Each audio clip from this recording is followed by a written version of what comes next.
దొండకాయ మసాలా ఇగురు కూర టేస్ట్ చాలా బాగుంటుంది. ఒక గిన్నెలో నీళ్లు పోసుకొని ఉప్పు వేసి దొండకాయలు బాగా కడిగి సన్నగా ఇలా కట్ చేసి పెట్టుకోవాలి. ఒక పెద్ద ఉల్లిపాయ కూడా కట్ చేసి పెట్టుకోవాలి. వెయిట్ లాస్కు మంచిది, పొట్ట తగ్గుతుంది, స్కిన్ రిపేర్ చేసిద్ది, ముసలితనంను తగ్గించిద్ది. స్టవ్ వెలిగించి బాండి పెట్టుకొని ఆయిల్ సరిపడా వేసుకొని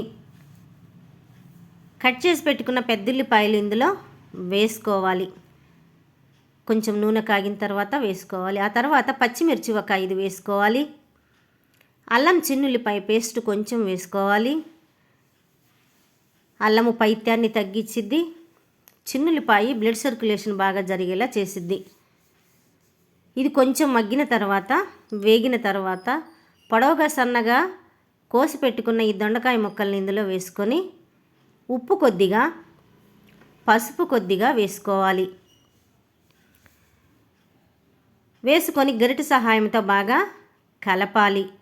ఇది బాలింతలకి ఎక్కువగా పెడతారు పూర్వకాలంలో. ఎందుకంటే వాళ్ళ సాగిన శరీరము మొత్తము గట్టిపడడానికి పెడతారనమాట. అవయవాలకి చాలా మంచిది. అంతేకాదు చర్మం మీద ఉన్న ముడతలను కూడా తగ్గించిద్ది. ఇలా కలుపుకొని మూత పెట్టి ఒక 5 నిమిషాల తర్వాత ఇలా మగ్గిపోయి ఉంటుంది. మనం నీళ్లు వేయకపోతే ఆవిరి మీద ఇలా మగ్గి ఉంటుంది. ఒకసారి అడుగు అంటిందేమో చూసుకొని ఇలా కలుపుకొని మూత పెట్టేసి మంట తగ్గించి మాత్రమే వండుకోవాలి. కారం చిన్నుల్లిపాయ మిక్సీ పట్టుకోవాలి. టేస్ట్ చాలా బాగుంటుంది.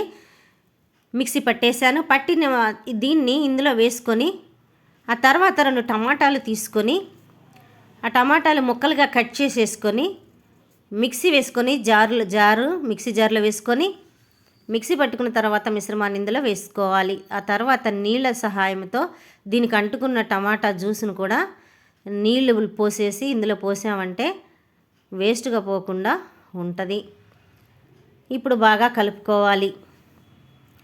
రొట్టెల్లో తినచ్చు, అన్నంలో తినచ్చు, చాలా టేస్ట్ ఉంటుంది. మూత పెట్టి ఒక్క 5 నిమిషాలు చిన్న మంట మీద మాత్రమే దీన్ని ఉడికించుకోవాలి. కరివేపాకు కొంచెం వేసుకోవాలి.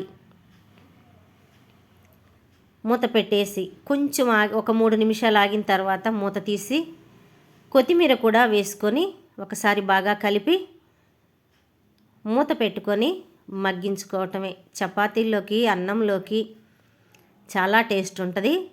మసాలా వేసాం కదా, రుచి చాలా బాగుంటుంది. ఇప్పుడు ఒకసారి ఉప్పు చూసుకొని సరిపోకపోతే ఇప్పుడే ఉప్పు వేసేసుకోండి. ఇలా చేశారంటే మాంసం కూర అంటుకోరు, ఇదే తింటారనమాట. అంత టేస్ట్ ఉంటుంది. ఉప్పు కొంచెం తక్కువైంది వేస్తున్నాను. వేసి బాగా కలుపుకొని ఈ కూర చిన్న మంట మీద మాత్రమే బాగా ఉడికించుకోవాలి. పొట్ట తగ్గుతుంది, జుట్టు కూడా చాలా మంచిది, ఊడకుండా ఉంటుంది, స్కిన్ మంచి గ్లో వస్తుంది, వెయిట్ లాస్ అవుతారు, పొట్ట తగ్గుతుంది. మంచిది కదా అని రోజు తినొద్దు, మతిమరుపు వచ్చింది అంట. నాకు తెలీదు, విన్నాను కొన్ని చోట్ల. అయిపోయింది ఇగురు కూర. ఎంతో టేస్టీ. కొంచెం వేసుకుంటే చాలు, చాలా అన్నంలోకి కలుస్తుందన్నమాట. కొంచెం కారం కూడా ఎక్కువ వేసాం కదా, కారంగా ఉప్పగా చాలా టేస్ట్గా ఉంటుంది. నేను వేడివేడిగా వడ్డించుకొని తింటున్నాను. ఈ వీడియో మీకు నచ్చితే ఒక లైక్ చేయండి, షేర్ చేయండి, సబ్స్క్రైబ్ చేయండి. పక్కనే ఉన్న బెల్ బటన్ కొట్టండి. నేను చేసే ప్రతి వీడియో మీకు నోటిఫికేషన్ వస్తుంది. నా పేరు రాహేలమ్మ బుజ్జి.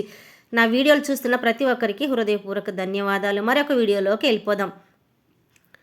క్యారెట్, బీట్రూటు, ఇది బీట్రూట్ ముక్క సగం ముక్క తీసుకున్నాను. క్యారెట్, కొద్దిగా అల్లం ముక్క తీసుకొని కొద్దిగా ఉప్పు వేసి కొంచెం సేపు ఈ ఉప్పు నీటిలో నానబెట్టుకోవాలి. కలిపేసి నానబెట్టుకోవాలి.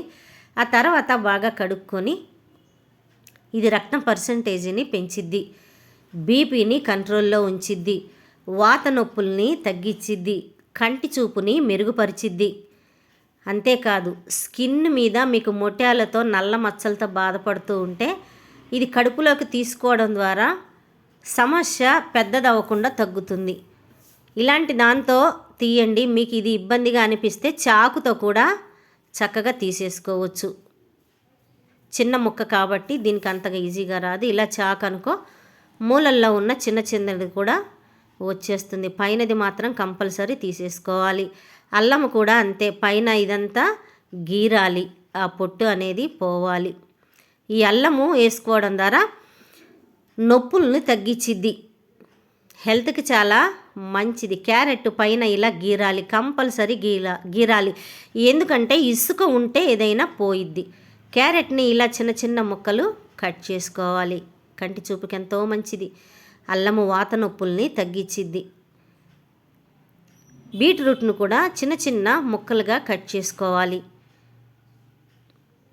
హెల్త్కి చాలా మంచిది. నాకు బీపీ ఎక్కువయ్యి కొంచెం ఇబ్బందిగా ఉంటే ఇదే వాడుతున్నాను. ఇది సోంపు. మన పొట్టలో ఉన్న గ్యాస్ను మొత్తము మోషన్ ద్వారా ఇవి 4 కలవడం ద్వారా ఫ్రీ మోషన్ అవుతుంది. గ్యాస్ సమస్య తగ్గుతుంది, మలబద్ధకం వదులుతుంది, రక్తం పర్సెంటేజ్ పెరుగుతుంది. ఇలా సగం అయిన తర్వాత మళ్ళీ కొంచెం నీళ్లు పోసి మెత్తగా మిక్సీ పట్టుకోవాలి. మాది జ్యూస్ జారు పాడైపోయింది, అందుకని చెప్పేసి నేను దీంట్లోనే వేస్తున్నాను. జ్యూస్ చేసుకునేది ఉంటే మీరు దాంట్లో చేసుకోవచ్చు. కొంచెమే నీళ్లు వేసి మళ్ళీ మిక్సీ పడుతున్నాను. మీరు సోంపు ఒకేసారైనా మిక్సీ పట్టి పెట్టుకొని ఆ పౌడర్ను వాడుకోవచ్చు, కానీ నేనైతే ఫ్లేవర్ బాగుంటుందని అప్పటికప్పుడికే వేస్తాను. ఇలా వడకట్టుకోండి. ఒక మనిషికి ఈ కొలతలు సరిపోతాయి, ఇంతకు మించి ఎక్కువ వాడుకోకూడదు. రోజుకు ఈ కొలత సరిపోతుంది. మీరు రక్తం పలసబడే మందులు ఎవరైనా వాడుతూ ఉంటే ఆప్షన్, ఇది తేనె అనేది ఆప్షన్. మీకు ఇష్టమైతే వేసుకోవచ్చు, లేకపోతే లేదు. ఎవరైనా బ్లడ్ పలసబడే మందులు వాడుతూ ఉంటే డాక్టర్ సలహా మేరకు తాగండి. ఏ టైంలో తాగాలో వాళ్ళు చెప్తారు. నేనైతే బ్లడ్ పలసబడే మందులు వాడుతున్నాను, అవి రాత్రులు వేసుకుంటాను, నేను ఇది పగలు తీసుకుంటాను. నేనైతే తాగుతూ ఉన్నాను, హెల్త్కి చాలా మంచిది. అంతేకాదు ఊపిరితిత్తుల్లో శ్వాస ఇబ్బందిని కూడా ఇది తగ్గించిద్ది. జలుబు దగ్గు కంట్రోల్లో, ముక్కులు ఊపిరాడక అల్లాడిపోతూ ఉంటారు కదా, ఆ ఇబ్బంది కూడా తగ్గుతుంది. నాకుంది, అందుకే నేను తాగుతున్నాను. ఒక గిన్నెలో నీళ్లు తీసుకొని కొద్దిగా బెల్లం వేసేసి మనం ఇప్పుడు జ్యూస్ చేసుకున్న వచ్చిన వేస్ట్ అంతా ఆ నీటిలో వేసేసుకోవాలి. ఇది మొక్కలకు చాలా బాగా పనిచేసిద్ది. పూలు రాని మొక్కలు ఏమైనా ఉంటే, కాయలు రాని మొక్కలు ఏమైనా ఉంటే వాటికి పెరుగుదల బాగా ఉంటుంది. ఇది మనుషులకే కాదు చెట్లకు కూడా చాలా ఉపయోగం. ఈ పిప్పినైతే నేను అస్సలు పడేయను అనమాట, చక్కగా మొక్కలకు ఇస్తాను. చూడండి, ఇది పూలు రావడం ఆగిపోయింది. రోజుకంటే ఒక ట్రిప్పుకి 5-6 పూలు వస్తాయి, 6 ఒక్కొక్కసారి 7-8 పూలు కూడా వస్తాయి. కానీ పూలు ఆగిపోయినాయి, బలం సరిపోక. అందుకని కొంచెము ఒక ఇనపదాని సహాయంతో మట్టిని ఇలా కొంచెం కదిలించుకొని ఒక నైట్ మొత్తం ఈ నీళ్ళని నానబెట్టుకోవాలన్నమాట. నానబెట్టాను నేను ఆ నీళ్ళని. ఇలా అనుకున్న తర్వాత దీనికి ఆ నీళ్ళను మనం ఇచ్చామంటే చక్కగా పూలు వస్తాయి. కొంచెం సేపు వాటిని చూస్తే ఎంత బీపీ ఉన్నా తగ్గిపోతుంది. ఇవి ఒక నైట్ మొత్తం ఈ నీళ్ళని నానబెట్టారనమాట. ప్రతిరోజు నేను ఇదే ఇస్తాను మొక్కలకి. ఇది తాగినప్పుడు మాత్రం ఇది కంపల్సరీ, నేను అసలు పడేయకుండా వీటికి ఇస్తాను. కొంచెం ఇస్తే చాలు, ఇది తడిచే విధంగా ఇస్తే చాలు ఆ మట్టి. ఇంతకంటే ఎక్కువ నీళ్ళు అవసరం లేదు, రోజు కొంచెం ఇస్తాం కాబట్టి. మిగిలినవి కూడా, ఇది గడ్డి లిల్లీ. ఈ గడ్డి లిల్లీ ఇందులోనే చిన్న మందార కొమ్మ పెట్టాను చూడండి. వీటికి కూడా కొంచెం కొంచెం ఇస్తున్నాను, ఒక టానిక్ లాగా అన్నమాట. ఇది నేల ఉసిరి, నూనెలో వేస్తాను, కుంకుడుగాయల్లో కూడా వేసి తలస్నానం చేస్తాను. ఇది తిప్పతీగ, దీనికి అవసరం లేదు, చాలా ఆరోగ్యంగా ఉంది. మిగిలినవి జామ చెట్టు మొదట్లో వేశాను, చిన్న చెట్టు, 4 కాయలు మాత్రమే వచ్చినాయి, పిల్లలు కోసుకెళ్ళారు. ఇంకా ఎక్కువ కాస్తే ఎక్కువ మంది కోసుకెళ్తారు కదా అని పోసాను.